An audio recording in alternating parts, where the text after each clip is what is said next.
नमस्कार, स्वागत है आपका मनी 9 पर। मैं हूं आपके साथ अंकित राज सिंह और आज की इस वीडियो में हम बात करेंगे ऑयल मार्केटिंग कंपनीज के बारे में, क्योंकि आज यानी कि सोमवार को जब बाजार खुले तो ऑयल मार्केटिंग कंपनीज के शेयरों में हमें भारी गिरावट देखने को मिली। अगर हम बात करें तो यहाँ पर IOCL, Hindustan petroleum, Bharat petroleum जैसे जो शेयर्स थे उन सभी शेयरों में करीब 5%, 6%, 7% तक की हमें जो है गिरावट देखने को मिली। अभी गिरावट क्यों हुई है, इसके पीछे की वजह क्या है और आगे आप जैसे जो इन्वेस्टर्स हैं जो इन ऑयल मार्केटिंग कंपनीज में निवेश करते हैं उन्हें क्या करना चाहिए, ये सब कुछ हमें इस वीडियो में हम जानने की कोशिश करेंगे। तो सबसे पहले समझते हैं कि आखिर ये जो गिरावट है इसके पीछे की वजह क्या है।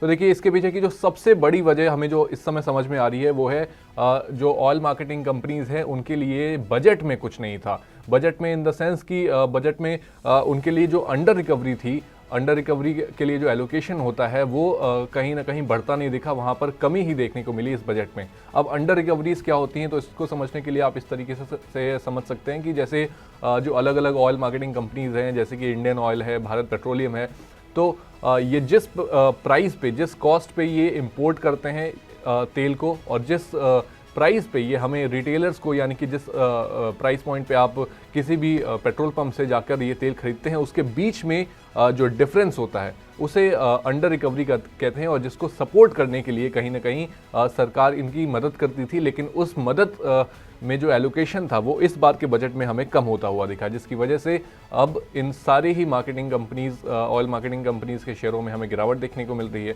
दूसरी जो बड़ी वजह यहाँ पर है वो है जेफरीज का डाउनग्रेड। जेफरीज ने इन सभी ऑयल मार्केटिंग कंपनीज के लिए आगे की जो राह है उसको लेकर के अपना जो व्यू है उसे शेयर किया। उसमें उन्होंने इन सभी ऑयल मार्केटिंग कंपनीज के लिए जो टारगेट्स थे शेयर को लेकर के उसे भी यहाँ पर कम किया है। और साथ ही उन्होंने ये भी कहा कि आने वाले समय में जो ऑयल मार्केटिंग कंपनीज हैं उनके लिए जो मार्जिन है वो काफ़ी ज़्यादा इंपॉर्टेंट होने वाला है और उनके रिफाइनिंग मार्जिन्स में हमें गिरावट देखने को मिल सकती है।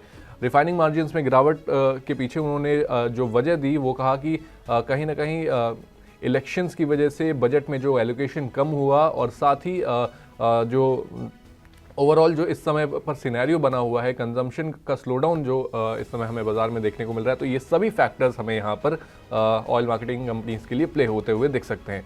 अब समझते हैं कि आखिर जो इन्वेस्टर्स हैं उनको क्या करना चाहिए। तो एज अ इन्वेस्टर आपको यहाँ पर ये समझना होगा कि आखिर जो इसके पीछे की वजह है, कहीं ना कहीं सरकार इन ऑयल मार्केटिंग कंपनीज को इस बजट में इतना सपोर्ट करते हुए नहीं दिख रही है। साथ ही जो इनके फाइनेंशियल्स हैं उस पर भी इसका काफ़ी बड़ा असर देखने को मिलेगा, चाहे वो उनके रिफाइनिंग मार्जिन्स हो, चाहे इनकी प्रॉफिटेबिलिटी हो, हर चीज़ पर कहीं ना कहीं ये जो बजट का एलोकेशन है उसका दर्द हमें देखने को मिल सकता है। और साथ ही ऊपर से एक और चीज़ की जेफरीज की रिपोर्ट भी आ गई है कि आने वाले कुछ क्वार्टर्स में भी ये चीज़ें जो हैं सुधरती नहीं दिखेंगी।